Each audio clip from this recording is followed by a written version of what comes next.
Hello and welcome to Pre-Sales Pathways, the podcast that showcases highly successful pre-sales professionals and the career paths that they've taken.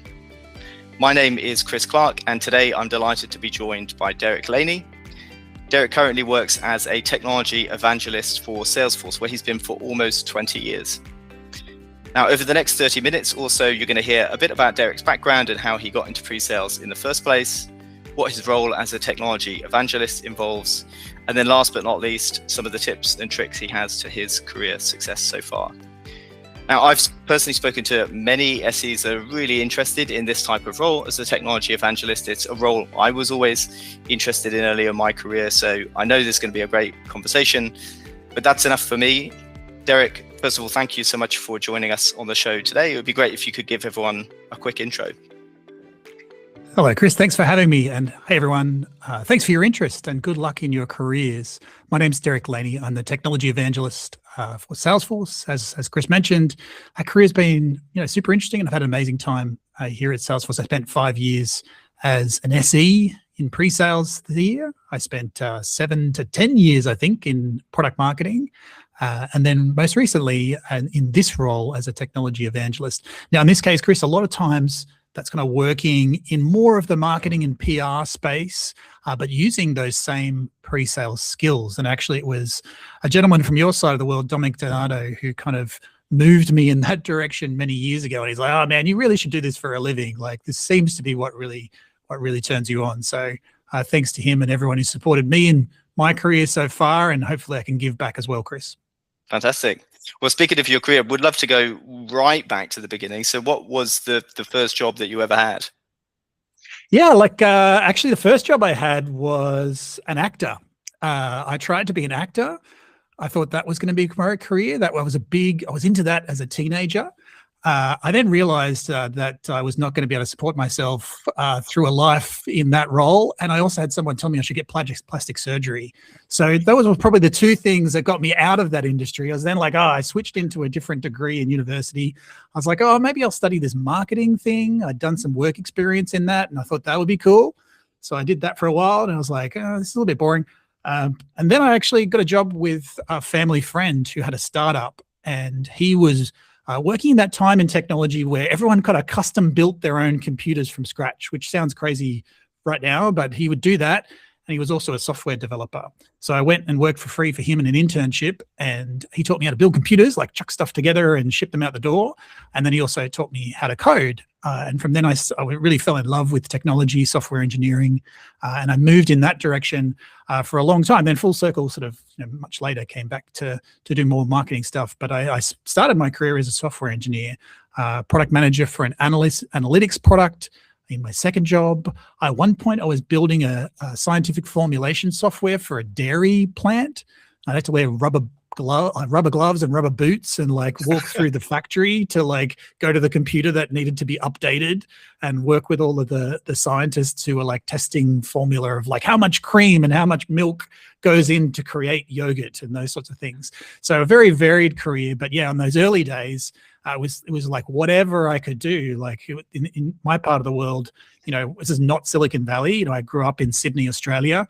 I now live in the Sunshine Coast in Queensland. And a startup here, well, in Australia, we just called them really shitty little businesses. And there wasn't so much venture capital around. They're all bootstrapped. And it meant you kind of got to do anything because they're really small companies. You're doing every job. And, you don't really know what you don't know. So you just end up learning lots and lots of things. So I really enjoyed that period, and then sort of gradually moved to bigger companies. I moved to a company that was doing Salesforce automation in the very early years, and they were doing that for pharmaceutical reps back in the days where, I don't know if you remember, Intermex and Casios, these little mobile devices that had to be manually updated, and they would run databases on the device. We'd then ship them kind of all over the region to reps in the field who'd then pick them up, go do some calls, and then they'd have to go back to the hotel, plug them into a 56K modem to send their data back for the day. And that was Salesforce automation. So I went from there to another organization that did software organization for pharmaceuticals. This time it was like a 1,500 person organization. I thought, wow, I finally made it. I'm working in a corporate job. And I did implementations again of that. I all sorts of crazy stuff. I was out in Thailand, in remote islands, setting up, pharmaceutical reps to like do field force automation and crazy stuff like that. So very much implementation heavy during that period as a consultant. And then I found pre-sales. And so how was it that you went from the implementation side of things into pre-sales? I think people just thought I was funny and they thought I might be amusing to customers. I had really good customer rapport, but I think one thing that always frustrated me in consulting was I'd be on a project for 12 months and probably these were big implementations, $5 million deals, and most of that's consulting, and I'd be the project lead, but that would fully occupy my time. So much so that on one project, which was a absolute death march for Coca-Cola Amatil, I decided to learn to ride a unicycle because I was spending so much time in the office that I needed something to break me out of my desk. So I would just like ride a unicycle around the office to try and keep entertained. But those, I kind of didn't like being on these really long-term projects. I felt like I was stuck and trapped. And then at the same time, had a very sort of gregarious sales leader. There's a very small sales organization. We're talking like 3 people supported by 1 technical person, if that. They hadn't had a technical support person before, but they're like, oh, I'd really think we should have, it'd be great if you could move into a pre-sales function. And I started doing that on the side, and they're like, right, yep. We started winning deals. We won deals that we should never have won some of these deals. Like we won the National Rugby League and like the Australian Rugby Union. These are sports organizations. We were like a pharmaceutical automation company, and we were totally able to reposition ourselves into these different markets to expand the market just by really smart work, getting to know people really well, really understanding the businesses, and legitimately identifying needs that we could satisfy. And because the rate of that was a lot faster and turning over and seeing more things, I found that very, very motivating, and that sort of led me to want to stay in that career. And from that organization, I moved to Salesforce, and yeah, that was 20 years ago. Okay. So we went from acting aspirations to custom software for dairies through to pre-sales into Salesforce. So I guess bringing ourselves right up to current day and your role in technology evangelism, it's probably something that people will have maybe heard of but don't necessarily know what exactly is involved in the role. So yeah, how would you help someone who's new to that role understand what it's all about? Yeah, a couple of things I would say about it. First of all, I've probably always done this role at Salesforce. In my 4th week at Salesforce, I delivered the keynote presentation at our city tour event, just because we were a little outflung post and we didn't really have a lot of resources. So an amazing guy called Troy Wesley was the leader of the company in Australia, and he was like, wow, you're really good at this. I'll tell you what, on Friday we've got an event. You jump on me on stage and we'll present it. It's like this real rough and guts, like, yeah, let's fucking go. That was his story. And I had these amazing opportunities. I met Matt Cameron back in the early days, who, I told him my aspiration. I didn't really understand why. I'm like, I'd really love to be a public speaker, but I didn't really know how that was a thing or how I could get paid for that. But I'm like, somehow at some point in the future, I'd like to do that. And he was really great at like coaching me of like how to think about building those skills in my current job. I became really, really good at it. I did most of the presentations for Salesforce in the first kind of 10, 15 years of our life here. So I was kind of always doing that as part of my role on the side while I was also doing, my full-time gig, supporting sales. I closed some of the largest deals in the region for many years. I know presidents clubs and peak performers and all those fabulous things. But really the things that drove me were, creating these sort of a little bit more creative outlets for my technical skills. Now, having said that, it wasn't until probably my 15th, 16th year or something at Salesforce where I had the opportunity to apply for an official job as a technology evangelist at Slack. Okay. And I don't know exactly, but I pitched this job to one of the leaders of Slack at the time, saying, I think you need one of these. And he was like, oh, look, that wouldn't even report to me. I'll talk to some people. And then I didn't think anything of it. And then I was flabbergasted when they advertised a role exactly like what I have described. And the guy that I had spoken to didn't even know anything about it. Like, he didn't even know it existed. But he was like, wow. I was like, wow, this thing that I described suddenly got advertised. And I applied for it and I got that role. And then I was officially a technology evangelist rather than just doing it on the side. And yeah, that's where I've been since. We restructured a few times. So I moved out of the Slack team and back into the local regional marketing team doing that same role, and have been more aligned to the Salesforce Innovation Center. And therefore, kind of my domain area has shifted over the years. I've worked, talking to marketers, I've talked to customer service leaders, I've talked to HR leaders, to CIOs. So it's kept interesting because I've sort of had different domains that I've been able to think about. But in all times, I've been thinking about, what is it that this leader needs? How is the technology changing? How is it going to change their world? And what are the big ideas that everybody seems to be exploring? So in a lot of cases, it's listening to what is coming from the market, listening to what is coming from Silicon Valley and the technology world and your own product team, and then thinking ahead and going, well, how in the future is that going to change this particular role? And I guess people would call that thought leadership. That sounds a little highfalutin. It's really kind of like problem solving at scale. So rather than talking to one customer about their needs, you're trying to look at some sort of industry segment or subset and go, what are the needs of this whole segment? And how can I sort of go up a level and create solutions or ideas that are solving problems at a high scale level? And then you need to communicate that at scale. So it might be, public events, it might be through writing and publishing, it might just be talking lots of people, regularly about the same story. And over time, the more people you speak to, the more you can test and learn and iterate your ideas, and you constantly evolve them. And it's really that high repetition that gets you better. That's the key to this. If you want to do that type of work, you need to find a way to do it with high repetition. It means lots of feedback, lots of improvement, better, never best. And then continuing to get that. You do that for enough time and you're better than everyone else, right? Because you've spent the most time thinking about it and you've really focused on it, where others maybe have only thought about it in passing. Yeah. And I guess a couple of things that are different by the sounds of things to the traditional solutions engineering role is, one, you mentioned it sat within the marketing organization. There's a lot of public speaking. You're doing things on a bigger scale, I guess, in terms of the number of customers that you're touching. And also that point around repetition, as SEs, we're quite used to, you get into an individual deal, you're thinking of the specifics of that deal and that customer, whereas actually you're developing some thought leadership, developing some thought leadership or a talk track, and you're delivering the same thing again and again and again for many different customers. Yeah, there's two things I would say about that, Chris. First of all, I didn't start doing this when I was a technology evangelist. When I was an SE, this was my same strategy for how I was a successful SE. So in the early days, my segment was the Australian market at enterprise. I was the first enterprise rep in Sydney with my friend Ben Taylor, who still works for us. And we would look at the segment and go, right, what are the big customers who were most likely to need us? And then we try and think about solutions as a set before we had that individual conversation with the one customer. And then you see the one customer and you iterate. Now, initially that was a big, broad segment, every customer in enterprise. And then we started to specialize. I started the financial services team over here.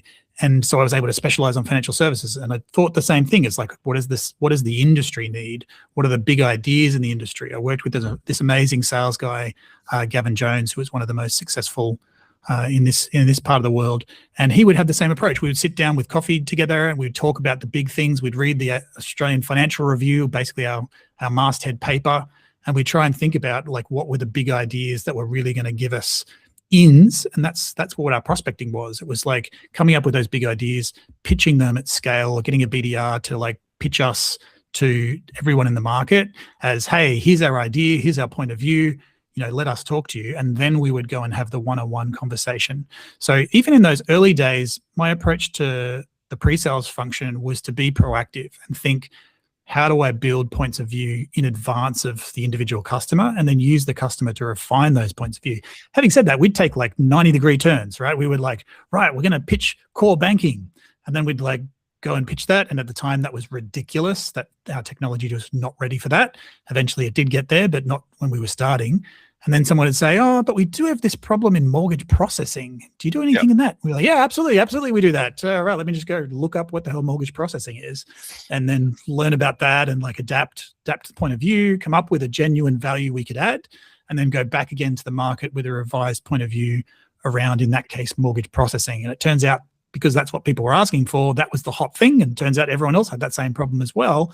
And then we could go through the market, not just selling one deal, but selling 15 deals because every mortgage processor in the market needed that same thing at that same time because there was a gap.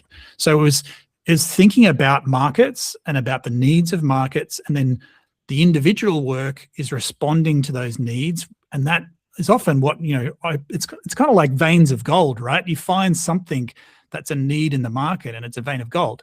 And that is not the same in every country at every time, right? Every one of the geographical markets moves at different paces. So as I moved into kind of more regional, we'd be in Philippines, Indonesia, India, Japan, we'd be in all these different markets and they're all moving at different paces. And you'd have to start to think, well, what is the thing that this particular country needs at this particular point in time? I remember when there was this vein of gold in Thailand and every Thai bank had the exact same problem. And we just happened to be there at the right time with that solution, but we couldn't sell that solution in any other country except for Thailand because they were at a very specific point in their development. They had specific needs that we were uniquely able to address. So it's always about developing points of view that are bigger than one customer. That's what makes you successful at scale. But yeah, you're right. Once the evangelist role is then just doing that and kind of not doing as much of the individual deal focused work. Trying to come up with those ideas and then repeat them and refine them. And a little bit more of that is then the publishing. In terms of where that role reports, in talking to my peers in this across the world, it does change a little, right? Initially, I reported to the head of sales, and then I reported to a CMO later. Okay. A friend of mine, Dom Price, would report to strategic comms. So that function is sometimes in marketing, sometimes not. I've had other friends who reported through kind of innovation centers or, centers of excellence or specific things that were set up by an organization that were outside the normal hierarchy because they realized they need to do something different. So if I was going to go for one of these roles right now, I'd probably look at every organization that is trying to set up an AI practice or a AI innovation center or whatever. And they've probably got roles like that because they need to change the opinion of a market at scale as fast as possible. Yep. And that's when an evangelist is useful because you're trying to reach a market. You're not trying to reach, 5 customers. How many customers can an SE scale to? At the bottom end of, small business, maybe 150 in a year. And even then, largely through recording things and sending them to people, not talking to every one of those 150 customers. Yeah. And important for SEs as well to then, whether they're either job searching or looking for roles within their company, not just to be looking for roles within the solutions org, because these types of roles that might be, like you said, a natural extension of what they've already been doing and something they're really excited about, they might sit elsewhere. They could be in marketing, they could be in PR or comms or a different part of the business. And then often there's kind of more technical product marketers that look a lot like SEs. Initially, my entry into product marketing was because of that, though I then learned other skills that were unrelated to pre-sales. And I'd say right now, that's not as common. I'd say what I'm seeing at the moment, there's a lot more of these roles called go-to-market or go-to-market operations or strategy or these sorts of things that are more these scalable roles. And some of those have a component where it's really helpful to have a solutions mindset. And so they're interesting pathways, but they're pathways kind of out of pre-sales, but pre-sales skills are really interesting in terms of making you uniquely different and capable from others who might be doing those roles. Yeah. So going back to the point you made about, I guess, touching more customers and where it does get different from maybe what an SE would be used to, what's some of the typical day-to-day activities you would be involved in doing that? You mentioned thought leadership. A lot of SEs would have heard that term, but practically, what does that look like? Yeah, absolutely. And it's more of like a portfolio of activities. And in order for you to, and the way I would think about it is, how do I maximize value creation? So what are the different ways I could create value? And how do I maximize the value that's created? And often it's a solve of a portfolio of things together. Now, one part of that portfolio needs to be your customer-facing factory. And by factory, I mean that is where all your ideas come from. And that is high-frequency contact with customers. So if you are not in a role where you talk to customers every day, you're not going to be successful because you need that constant interaction. So I have been in situations where people have said, oh, why don't you just sit in a room and write papers?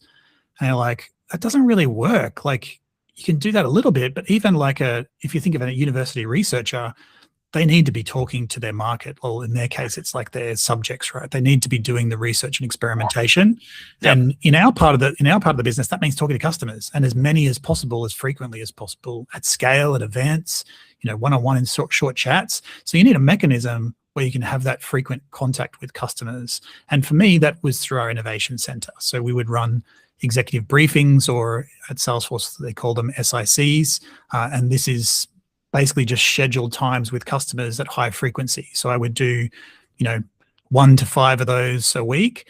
And then I would also do prep for a bunch of those for following weeks. That would also give me the ability to talk to the sales team. And speaking to your colleagues about their customers is a proxy for talking to the customers themselves. It's not as good, but often it's you need to do both. You need to be talking to the sales leaders and to the account executives to be hearing the pains that they're hearing from customers, and then you kind of pick out the ones that seem like a theme, and you go, right, it seems I've heard that from a bunch of people. That must be really important. Let me go test that with some customers. Try it out, get feedback, and then maybe that's a channel that you could open up. And then you've discovered something that you can spend a bit more time on than just what you would need to spend for one customer. So the individual customer conversations, I'm trying to get my prep for those down as low as possible, because I want to have as many as possible. That's almost opposite to what SEs do, by the way. They tend to say no to everything and wait for a perfectly qualified, have you done 10 months of discovery? If not, I'm willing to act. Whereas in my role, I'd be like, if the customer's ready in 2 minutes, I'm happy to chat. Like, let's chat, because there's value to me, right? The more customers I can speak to. So I don't remember ever saying no to someone who wanted me to talk to a customer, right? And even when I was an SE, I think that's stupid. Like, if someone wants you to talk to a customer, talk to the customer. It's just based on what's the criteria that you have that will help protect your time. So, hey, that's great. I could have a quick 10-minute chat with them over a coffee. If they're coming into the office, let's grab me for 10 minutes. Let's have a quick chat. Let's talk about this particular thing.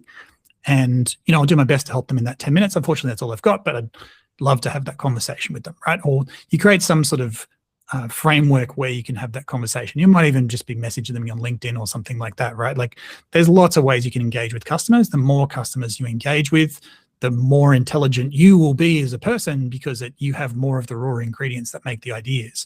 And as you find those, golden threads or whatever, then you start to proactively go, well, who else has this problem? How can I reach everybody who has this problem with a piece of writing, or maybe it's a session at an event, or maybe it's talking at a third-party event where those things are happening. And so it's sort of like a factory that creates ideas, and then kind of the editing studio, or the whatever you want to call it, the refinery, where you take that idea and then you're producing it some kind of output. And on the output side, the key there is to think minimum viable product. What is the minimum I could possibly do that would still be valuable, that I can get in front of somebody to get feedback on? And so it's typically never finished. Like, they're never really correct. It's correctiness. It's a little bit easier now when you have generative AI. The trouble with that is that everything you create sounds awesome, and you look at it and you're like, that's done. Man, that's so good. Like, that's the best thing I've ever done. It's done. Moving on to the next thing, right? That's probably a mistake, because it's going to sound like it's really good, but it's not until you test it with customers and then ask them questions about it. Because if you send it to a customer, they'll go, that was great. Then you never hear from them again. Right. So you got to have the conversation, like, what do you think about this? What do you think's the most important thing in here? What doesn't resonate with you? What are the things that you have to drill, just like you would as an SE, to understand and test your ideas? Because everyone as an SE just tells you you're great. If you're an SE listening to this, you're great. Everyone will tell you so, because they want your time, right? And they don't want to tell you you're not great, because they really need you. So they want you to like them. So they're always going to tell you you're great, even when you're not. Sorry for the sad truth.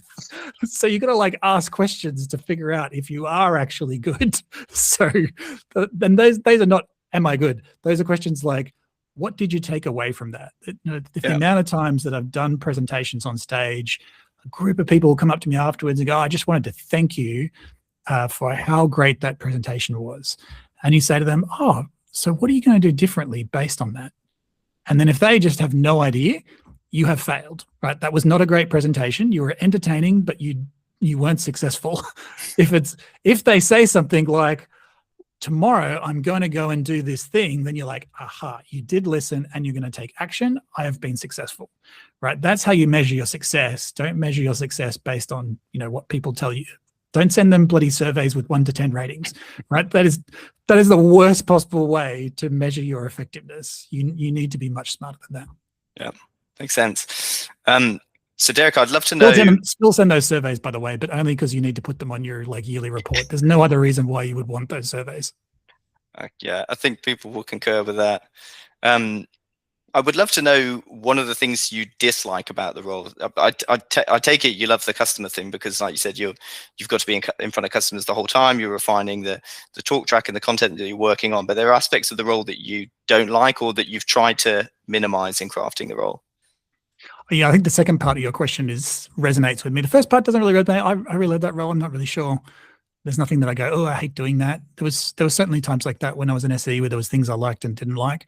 I'd say more recently, probably the more challenging parts of the role, I guess, are trying to work with the organization to kind of drive the factory, to drive the outputs. Often, organizations are lots of people. You got to talk to lots of people. You got to convince them that what you're doing makes sense. Sometimes they will question why. They might have a mental model that is different to yours. And often, you may need to convince them of what's going on. And if you're doing anything atypical, then sometimes that can be hard. For me, I kind of got made peace with that over the years and stopped worrying too much about what people thought of me and whether they understood what I did. That's not really a useful activity for me. It's like, hey, can you just come and talk to my team about what you do? And I'm like, no, but if you want to bring your customers, I'm happy to talk to them. Right. What is it that you actually need? Oh, we're trying to do this. Great. Well, why don't we just talk about that? I don't want to talk about myself. Let's talk about what you're trying to do. So if I try to explain to you what I do, you're not going to understand it. And I'm okay with that because I don't need that, right? What I need is access to your customer or you to accurately describe what it is you're trying to do.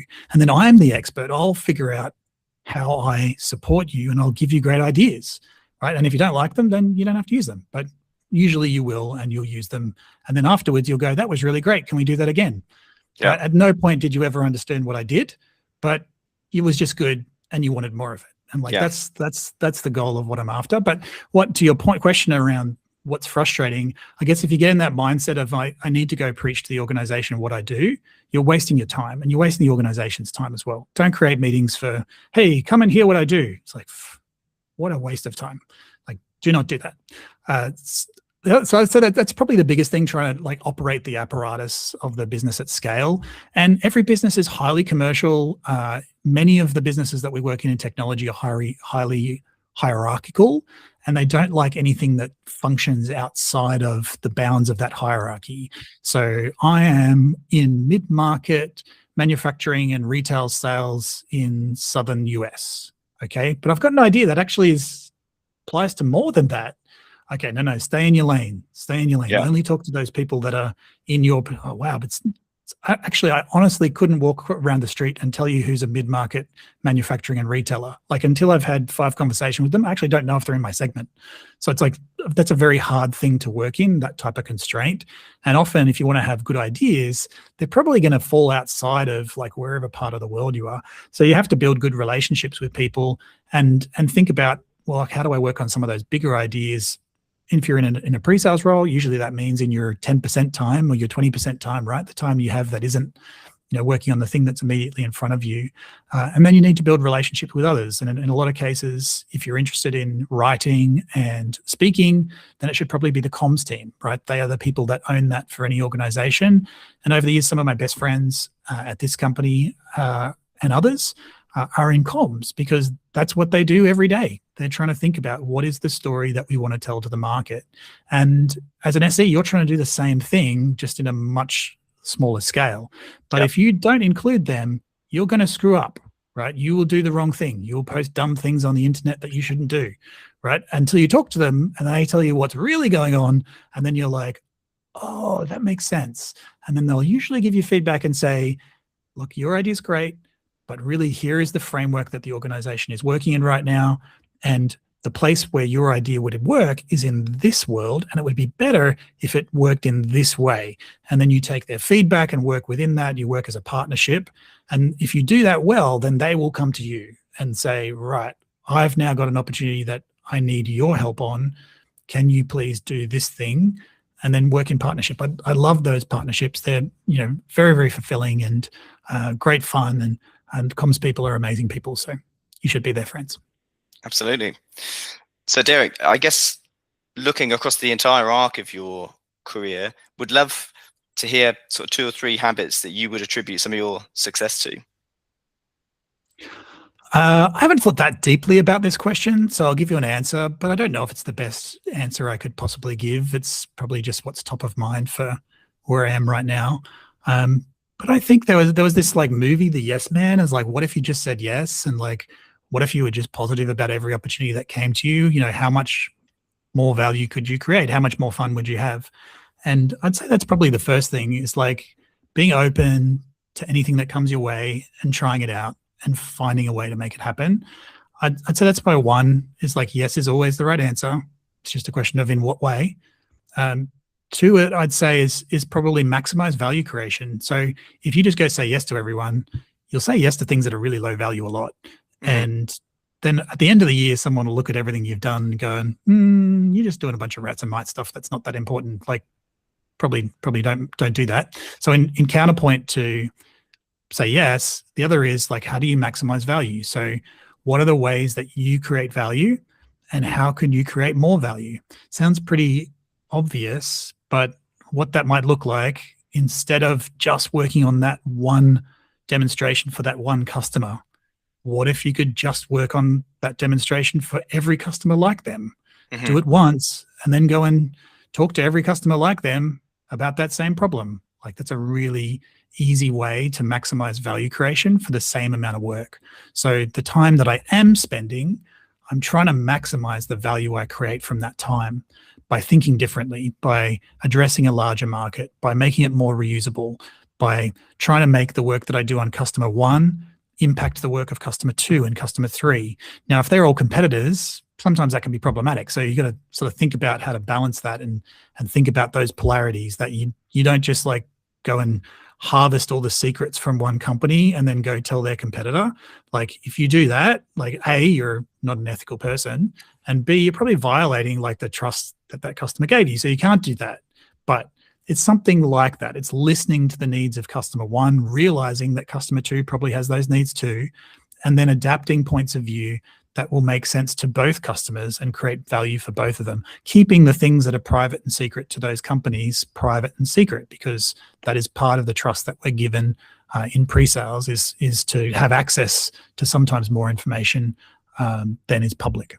Yeah, it's interesting. I see there being a bit of a link between that point around approaching things with scale in mind, and like, how can I develop something that's going to impact as many customers as possible, and your point around approaching the PR team, comms team, because I find SEs are quite guilty of, we'll often see a problem, fix it, create an asset, and then just share it with an immediate team, but very rarely take it to the broader business or the people that own the channels that could communicate it to the broader business. Yeah, no, like, those people are crazy busy, right? Yeah, I know SEs think they're the busiest people in the world, but like, the comms team is pretty nuts. Like, the news cycle is pretty uncaring about personal time, and when things are busy, they're pretty busy. So you probably shouldn't like put something in their diary for an hour to have a long chat about it. Like, I bet what that looks like is maybe you read something that they posted, you have some feedback or ideas of how it could be better or amplified in the future, share those ideas concisely in a very short format. Over time, you build trust, and then they'll probably want to spend more time with you thinking about your ideas. But they don't have time to just like sit down and like have 3-hour chats about random stuff that you're interested in. So it's not as easy as like, hey, I just did this thing, can we just go and write a blog post about it? That's not going to work. Like, it'll be annoying because they've got a million people saying that. However, they do want you to write blog posts, but it looks like interaction. It looks like, hey, I've got this idea, or I've got these 5 ideas. If any of these are useful to you, let me know, because I'd love to be involved in these. And I'd also love your feedback. So, asking for feedback, providing value up front, that's how you be a good partner versus like consume everyone else's time because you need them. Like you'll very quickly develop a reputation as a pest. Yeah, makes sense. So moving on from habits, would love to hear an example of maybe a challenge that you faced in your career that you felt was helpful, that you managed to grow from. Yeah, like there's obviously tons of challenges of all sorts of nature. I guess what's top of mind is you may have a view of your life and what you would like to achieve, but you don't exist in a vacuum, right? You're in a commercial organization that needs to do certain things, like it structures the way it does for certain objectives, and often you need to adapt to that. So responding to movements in your organization is probably the most challenging thing that all of us in technology deal with, like restructures or reprioritization, or let's say you're an expert in technology X and your organization has suddenly decided that that's no longer important and you should be focused on technology Y. And so maybe think of those as externalities. So those are things that can feel like they're happening to you. No, they're not happening to you. They're happening to the organization that you work in, and your job is to work within that constraint. So radical acceptance is the only way I've been able to sort of deal with this. Is like, I know I don't have control. Like, do I have control of this? No. Yes, no, maybe. Usually it's no, in which case there's no point me worrying about it. Right? I'm just going to radically accept whatever is the constraint that now exists and figure out, how do I maximize value under this constraint? Or maybe this is not acceptable to me and I'm going to look elsewhere. Okay, they're the two options. But don't hang around and whinge about what the company has decided to do, right? You work for the company, right? They don't work for you. So it's your job to deliver value for that company.